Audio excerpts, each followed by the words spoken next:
बहुत सारे लोग हैं जो आज की डेट में छाइयाँ, पिगमेंटेशन, फ्रेकल्स इन सब से जूझ रहे हैं और उसमें आई वुड से 80% जो वो है वो लेडीज़ हैं।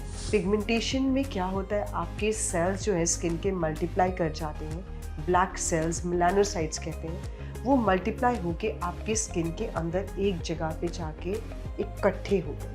सो अगर आप ब्रीदिंग एक्सरसाइज, प्राणायाम करते हैं, आपकी स्किन ग्लोइंग होती है, आपकी स्किन हेल्दी होती है, डेफिनेटली आपकी छाइयों में असर होता है। स्ट्रेंजली एंड सैडली घर का कोई भी नुस्खा पिगमेंटेशन में काम नहीं आता। नमस्कार, सेहतनामा में आज बात झाइयों यानी ब्लेमिशेस और जो बहुत गहरी झाइयाँ होती हैं यानी कि पिगमेंटेशन, उसका कारण क्या है और उसका इलाज क्या है, बता रही हैं डॉक्टर नीतू नरूला। सबसे पहले गुजारिश है, सेहतनामा को सब्सक्राइब करिए और अगर ये वीडियो पसंद आए तो लाइक और शेयर भी कर दीजिएगा। बहुत बहुत स्वागत है एक बार फिर। ब्लेमिशेस यानी कि हल्की झाइयाँ और पिगमेंटेशन यानी कि बहुत ज़्यादा जब झाइयाँ हो जाती हैं उसे पिगमेंटेशन कहते हैं। बिल्कुल। होती क्यों है? आपने देखा है कि बहुत सारे लोग हैं जो आज की डेट में छाइयाँ, पिगमेंटेशन, फ्रेकल्स इन सब से जूझ रहे हैं और उसमें आई वुड से 80% जो वो है वो लेडीज़ हैं। कारण क्या-क्या हो सकता है? हमारी धूप, हमारी डाइट, हो सकता है कहीं न कहीं केमिकल्स जो हमारे सब्जियों में डलते हैं, हो सकता है हार्मोनल चेंजेस, बट सवाल ये उठता है ज़्यादा लेडीज़ ही क्यों? क्योंकि हमारे हार्मोनल वेरिएशंस थोड़ी ज़्यादा एज़ कम्पेयर टू मेल्स। हो सकता है कोई ट्रीटमेंट कराया हो सकता है किसी की ड्रग एलर्जी हुई हो सकता है आपने कोई मेडिसिन्स ली हो जो स्ट्रॉन्ग थी या कोई अलग तरीके से आपके सिस्टम में आपको चेंजेस दिए हों, हार्मोनल चेंजेस दिए हों और आपके पिगमेंटेशन हो गई। पिगमेंटेशन में क्या होता है, आपके सेल्स जो है स्किन के मल्टीप्लाई कर जाते हैं। ब्लैक सेल्स, मेलानोसाइट्स कहते हैं, वो मल्टीप्लाई होके आपके स्किन के अंदर एक जगह पे जाके इकट्ठे हो गए। अब ये सेल्स क्या करते हैं, ये नॉर्मल सर्कमस्टांसेस पे आपकी स्किन में ऐसे ही रहेंगे और जैसे इन पे धूप पड़ेगी और अट्रैक्ट होंगे और ये काले होने लग जाते हैं और ज़्यादा आपके काले लगते हैं। सो बहुत ज़रूरी है, आपको अगर इसका कारण पता चलता है तो उस कारण को रोक दीजिए। इसके ट्रीटमेंट हैं। स्ट्रेंजली एंड सैडली घर का कोई भी नुस्खा पिगमेंटेशन में काम नहीं आता। लोग पपाया जूस, पपीते का जूस, फिर आलू का जूस, खीरे का जूस, टमाटर भी। हनी, मलाई सब लगाते हैं, पर ये आपके पिगमेंटेशन में काम नहीं आएगा क्योंकि ये सेल्स की मल्टीप्लिकेशन के साथ है। आप इसमें इसको कुछ कर नहीं सकते।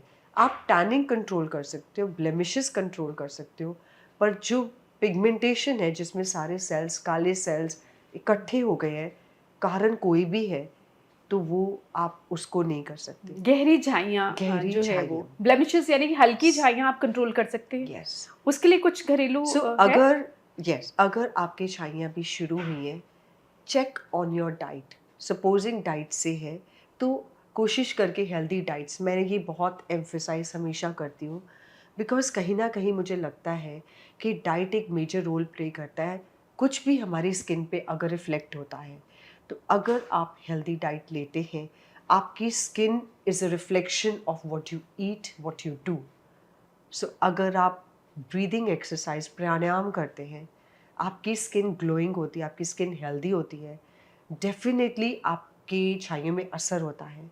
अगर आप हेल्दी खाना खाते हैं, सिंपल चीज़, एक पानी भी जो है घर का साफ लेते हैं, उसमें भी ताकत है। सो अपना जो खाना है उसको अच्छे से मॉडिफाई कीजिए, साफ खाना खाइए, सात्विक डाइट खाइए और उसके बाद अगर आपको लगता है कि ये इससे कंट्रोल नहीं है, इमरजेंसी हेल्प लेना डॉक्टर की बहुत ज़रूरी है ताकि ये फुल ब्लोन पिगमेंटेशन में कन्वर्ट ना हो। एक और प्रॉब्लम इस पिगमेंटेशन के साथ है, ये बहुत ज़्यादा हार्श ट्रीटमेंट सहन नहीं करती। ये जैसे इस पे हार्श ट्रीटमेंट्स होते हैं तो ये डबल अप हो जाती है। अच्छा। एक ट्रिपल कॉम्बिनेशन आता है जो मैं आप सब लोगों को अवेयर करवाना चाहती हूँ, जिसमें एक इंग्रेडिएंट होता है हाइड्रोक्विनोन। बहुत सारी कंट्रीज ने इसको बैन कर दिया है। It's a bleaching agent. ये जो हाइड्रोक्विनोन है आपकी स्किन को ब्लीच करता है। इसका कॉम्बिनेशन स्टेरॉइड और एक और 3 ड्रग्स के साथ आता है। स्किन एक्सफोलिएटर, ट्रेटेनॉइन, हाइड्रोक्विनोन और एक स्टेरॉइड के साथ कॉम्बिनेशन आता है। उसमें से ये जो हाइड्रोक्विनोन 2% 4% बहुत सारे लोग देते हैं। It's a bleaching agent. But ये क्या करता है, आपके पिगमेंटेशन ब्लेमिशेस को इमीडिएटली ऐसे लगता है वैनिश, खत्म हो गई मैजिक। है इट्स अ झाइयाँ। मैजिक। अच्छा, ये क्रीम डॉक्टर्स भी दे रहे हैं ये है। सी या इट लोग इज ऑनलाइन ले रहे हैं? ऑनलाइन भी ले रहे हैं, प्रिस्क्राइब भी किया जाता है। बाकी कंट्रीज में बैन हुआ हुआ है। झाइयों को हटाने के लिए ये क्रीम है, इट्स अ लेकिन इट्स अ टेम्पररी एक मेंटेनेंस थेरेपी है। पर लोगों ने, जो हमारे इंडियंस क्या करते हैं कि डॉक्टर के पास एक बार चले गए, उसने एक ट्यूब लेगी, सारी ज़िंदगी वो ट्यूब यूज़ करते रहेंगे, नॉट रियलाइजिंग हाइड्रोक्विनोन आपकी स्किन को ब्लीच ही नहीं करती, ये आपकी स्किन को उखाड़ देती है, कैंसर कर सकती है, आपकी स्किन में ल्यूकीमिया कर सकती है और आपकी स्किन को परमानेंटली पिगमेंटेड कर सकती है कि आप रिवर्स नहीं कर पाओगे। यानी कि जब ये क्रीम लगाते हैं तो उस वक्त झाइयाँ हट जाती हैं, लेकिन Within उसका 15 days, नुकसान 15 दिन में yes, झाइयाँ हट जाती है, लेकिन उसका yes, नुकसान yes, permanent damage to your skin. So in my practice, I have never used this. जो चीज़ बाकी कंट्रीज बैन करती है, हम यूज ही क्यों कर रहे हैं? मुझे और तो उसे यूज डॉक्टर्स भी क्यों रेकमेंड कर रहे हैं, ये भी सी सवाल है। मेंटेनेंस कुछ थेरेपी। डॉक्टर्स, सब सी नहीं। ऐसा है, मेंटेनेंस के लिए देयर इज नो हार्म। आप उसको कुछ 15 दिन, 20 दिन, 1 महीने के लिए लगा सकते हो। इमीडिएटली जिस इंसान के अभी स्टार्ट हुए ब्लेमिशेस, अगर वो लगा लेते हैं, वो ठीक हो सकता है, वो ठीक होता भी है। पर अगर आप उसको कंटिन्यूएशन में आप 6-8 महीने, साल देते रहोगे, देयर इज समथिंग कॉल्ड ओक्रोनोसिस। ये इसकी स्किन को परमानेंटली ब्लैक कर देगा, सेल इकट्ठे हो जाएंगे, आप कभी रिकवर नहीं कर पाओगे। तो बहुत सो ज़रूरी वॉच है इट। कि अगर किसी को भी ये क्रीम रिकमेंड की गई है तो वो सिर्फ ये सोच ले कि वो 15 से 20 दिन के लिए की गई होगी या 1 महीने के लिए, उससे ज़्यादा नहीं यूज़ करनी, वरना उसका ये नुकसान हो सकता है। यस, ये आपको हमेशा याद रखना है। इन एनी केस आप मानोगे, अभी कितनी ऐसी ब्लीचिंग क्रीम्स बन गई हैं जो फेयरनेस के नाम से पॉपुलर हुई थी। एक वक्त था कि, आपको एक एपिसोड सुनाती हूँ। मेरी एक हेल्पर है, हेल्पिंग हैंड थे, जो हाँ हमेशा ये चाहती थी कि वो गोरी हो। सो उसने सालों तक बहुत उसको समझाया, बहुत समझाया, नहीं मानी। सालों तक वो एक ब्लीचिंग क्रीम यूज़ करती थी, तो जो रोज़ यूज़ करनी थी। फेयरनेस के लिए, गोरा होने के लिए। गोरा, इंडिया में ये एक बहुत बड़ा चीज़ है, लड़की गोरी होना। गोरी थी फिर भी और गोरी होना था। रेड होने लग गई स्किन, क्योंकि इतनी पतली होने लग गई। वो ब्लीचिंग क्रीम यूज़ करती थी। ऑनलाइन हमारे ये सब चीज़ें online over the counter bleaching available है। क्रीम या सी fairness cream? Bleach, fairness cream में भी ब्लीच डली होती है। सो वो रोज़ लगाती थी, स्किन पतली होती गई, रेड होती गई, ठीक है। उसका जैसे वो धूप में जाती है थी, वो रेड हो जाती थी। And I am very sure बहुत सारी फीमेल्स इससे रिलेट कर पाएंगी आज, बिकॉज बहुत सारी लड़कियां ऐसी क्रीम्स यूज़ आज भी करती हैं ताकि वो गोरा हो जाए।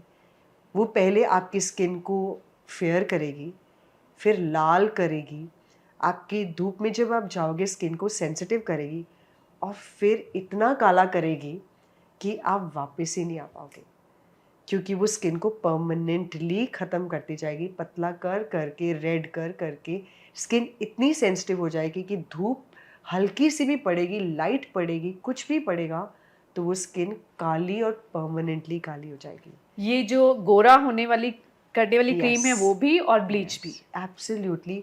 इसको तो आई थिंक हमारी गवर्नमेंट को इसको बैन करना बहुत ज़रूरी है, जल्द से जल्द बैन करें, ताकि हमारे जो इंडियन स्किन्स हैं वो इंडियन स्किन्स नॉर्मल हो जाए। एंड एक सबसे अच्छी बात यह है, हमारी इंडियन स्किन एक्चुअली बहुत सुंदर स्किन है। हाँ, कोई भी हो, चाहे वो सांवली यस, हो या वो गोरी हो। इतने ढंग से भगवान ने बनाई है, जो किसी भी क्लाइमेट में सूटेबल है। बहुत गोरी नहीं है जैसे कि अंग्रेज़ लोग होते हैं, बहुत काली नहीं है, ये बीच वाले लोग हैं हम। तो हमें भगवान, वी आर ब्लेस्ड, हमें भगवान खुश ने रहना हमें, चाहिए यस, इससे। इंडियंस आर ब्लेस्ड, तो हमें ये एक्स्ट्रा एफर्ट करने की कोई ज़रूरत नहीं है। हाँ, जिन लोगों को थोड़ा-सा लगता है कि वो थोड़े सांवले हैं कुछ, आजकल तो सांवलापन भी खूबसूरत रॉकिंग है है, हमेशा। खूबसूरत है। आप हाँ। मॉडल्स, हमारी टॉप मॉडल्स, हम्म। टॉप एक्ट्रेसेस को पर देख लीजिए, खूबसूरती रंग से नहीं होती। नहीं होती है। खूबसूरती आपके पर्सनालिटी से है, आपके बिहेवियर से है, आपके बातचीत से है, आपकी एजुकेशन से है। So it is a complete personality. So उस पर्सनालिटी के साथ आपकी जो है, आपका रंग भी है। सो चाहे वो सांवला है या फेयर है, आपको एक्सेप्ट करना चाहिए और उसी को इन्हांस कीजिए, क्योंकि आप खूबसूरत हो।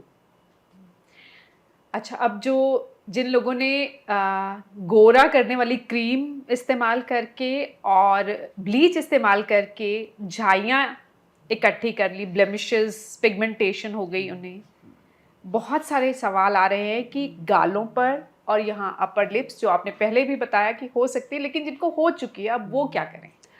सो बहुत ही वाजिब सवाल है, और ये सवाल आई थिंक सारे इंडियंस का नहीं, सारे वर्ल्ड का है, क्योंकि पिगमेंटेशन एक बहुत ही स्टबर्न चीज़ है जब ये हो जाती है। अगर तो आप लोगों ने कोई ट्रीटमेंट मेजरली नहीं किया और अभी आपकी ब्लेमिशेस और पिगमेंटेशन अभी स्टार्ट हुई है, तो अच्छा ट्रीटमेंट रहता है, जैसे कि medical peels, very low grade, ज़्यादा हेवी पील्स मत कराइए। आप अपने डॉक्टर के पास जाइए, ज़रूर जाइए। आपको लाइट वेट पील्स वो रिकमेंड करेंगे जो सेफ़ होते हैं। इसको लाइटली धीरे-धीरे इसको ख़त्म करने की कोशिश कीजिए। जल्दबाज़ी में एक्स्ट्रा करेंगे तो पिगमेंटेशन डबल होके आती है। ये इसका नुकसान है, बिकॉज़ जो ये सेल्स इकट्ठे हुए होते हैं उनको आराम-आराम से एक्सफोलिएट करना पड़ता है। दूसरा तरीका है, पीआरपी होती है, हमारा ब्लड लेते हैं, क्लियर करते हैं, हम आपकी स्किन में इन्फ्यूज़ करते हैं। बहुत हार्शली नहीं, again I always emphasise, pigmentation को एक बेबी की तरह ट्रीट करो, इसको सॉफ्टली, लाइटली ट्रीट करो, हार्श नहीं जाना। एवरी मंथ एक सिटिंग लीजिए ये सोच के कि मुझे फेशियल कराने जाना है, और फेशियल की तरह इसको ट्रीट करते-करते धीरे-धीरे लाइट कीजिए। ये आपकी लाइट हो जाएगी, स्किन के साथ मर्ज हो जाएगी और ख़त्म भी हो जाती है। एंड स्ट्रेंजली मैंने कुछ लोगों में देखा है कि अगर वो अपनी ये जो ट्रीटमेंट्स कराते हैं, जैसे कि मैंने मेडिकल पील्स कहा, पीआरपी, माइक्रो नीडलिंग कहा, और एक दो लेज़र्स हैं जो इसमें बहुत इफ़ेक्टिव हैं, but it has to be from reputed centre and expert hands. Okay, pico laser आती है जो हेल्प करती है, ये पिगमेंटेशन ख़त्म हो जाती है, लाइट हो जाती है। तो आपको रिप्यूटेड सेंटर्स में ही जाना चाहिए। आप इसको किसी भी नॉर्मल, आई मीन सर्कमस्टांसेस में कोई भी ओवर द काउंटर ड्रग्स के ट्रीट करने की अपने आप कोशिश नहीं करो। अगर आपके केमिस्ट कहते भी हैं कि ये ड्रग बनी है, इससे आपकी जो पिगमेंटेशन है वैनिश हो जाएगी, क्योंकि उनको भी पता है कि वो क्रीम में हाइड्रोक्विनोन है, ब्लीच तो हो जाएगा, आपकी पिगमेंटेशन 15 दिन में चले जाएगी, पर डबल होके वापस आएगी। So you have to go through your own personal doctor, जिसको आप ट्रस्ट करते हो, वो आपको अच्छे से गाइड करेंगे और आपकी पिगमेंटेशन श्योरली कम हो जाएगी, ख़त्म भी हो जाती है। इसको कंबाइन कीजिए अपनी डाइट के साथ, बिकॉज़ जो हार्मोनल, सपोज़िंग ये हार्मोनल वेरिएशन के कारण है, या आपने कोई ड्रग ली है उसके कारण है, या ब्लीच के कारण ही है। सो आपको ये जो मेडिकल पील्स और आपको ट्रीटमेंट्स हेल्प करेंगे, प्लस आपको डाइट हेल्प करेगी, प्लस अगर ये ब्लीच के साथ है, तो आपके पास प्रोडक्ट्स हैं जिसमें कि सीरम्स, जैसे कि विटामिन सी सीरम, जैसे कि hyaluronic सीरम, जो आपकी स्किन को हील करे, वो सीरम्स यूज़ करने हैं। आपको डीपिगमेंटिंग सीरम्स आते हैं, इसमें हाइड्रोक्विनोन, स्टेरॉइड्स नहीं होते हैं, ये हीलिंग एजेंट्स के साथ आते हैं। तो ये जो प्रोडक्ट्स हैं आपकी स्किन के जो प्रॉब्लमैटिक एरिया है उसको हील करते हैं, और आपकी स्किन को, आपकी जो पिगमेंटेड स्किन है उसको कंप्लीटली क्योर कर देते हैं। तो जो हल्की झाइयाँ होती है, जिसे ब्लेमिशेस कहते हैं, यस। शुरू हो रही हों, उसके लिए कोई घरेलू नुस्खा है? यस, घरेलू नुस्खा आप हमेशा मुझसे पूछते हो। सी, टैनिंग के लिए 100% है। There is a difference between tanning and blemishes. अगर आपकी टैनिंग है तो आपके घर के नुस्खे काम आएंगे। जो धूप से होती है। यस, वो आपके घर के नुस्खे बहुत आसानी से काम आ गया। सिंपल दही भी लगा लोगे, उसमें लैक्टिक एसिड होता है, उसमें आपको हेल्प मिलेगी। दही का पानी होता है, ऊपर से निकाल लीजिए, वो दही का पानी लगाएंगे, आपकी स्किन जो है उसके जो लाइटन हो जाएगा, पर ये टैनिंग के लिए है। अगर आपकी छाइयाँ हैं वो शायद इससे ना जाए क्योंकि वो सेल्स के साथ है। सो अगर वो सेल्स के साथ है वो नहीं जाएंगी। एक ज़रूरी बात और कहना चाहूँगी, अगर कोई भी घर का आप टोटका यूज़ करते हैं, तो चाहे वो हनी है या दही है कुछ भी, एक पैच टेस्ट हमेशा कीजिए। कई बार ये ऑर्गेनिक चीज़ें भी रिएक्ट कर सकती हैं। हम पपीते का जूस लगाते हैं, पपीते में इंजेक्शंस के साथ पता नहीं क्या-क्या चीज़ें डाली होती हैं, तो वो आपके स्किन को रिएक्ट करके आपके स्किन पे रैशेज़ कर सकता है। सो एक पैच टेस्ट करना ज़रूरी है। यहाँ पे कर सकते कर हैं। लीजिए। दिस इज़ हैंड की आपकी जो स्किन है, लेग्स की, ये काफ़ी थिक होती है, इस पे आप कर सकते थोड़ी हैं। देर लगा के। फेस की स्किन पे कभी पैच टेस्ट मत करें, करना है तो कान के पीछे कीजिए, क्योंकि फेस पे करने पे कभी-कभी वो रिएक्ट करता है। हमारे पास बहुत सारे इंसिडेंट्स आए हैं जिनको हनी से बुरे से रैशेज़ हुए। उनको पपीते के जूस से बहुत बुरे से रैश हुए।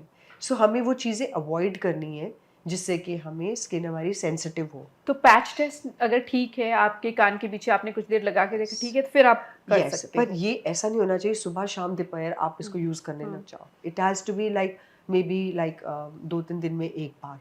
क्योंकि आपके जो पपीता है या आपके ऑर्गेनिक जो आप फ्रूट्स वगैरह या आप घर की चीज़ें भी ले रहे हो, उसमें कुछ ना कुछ तो केमिकल होता है आजकल।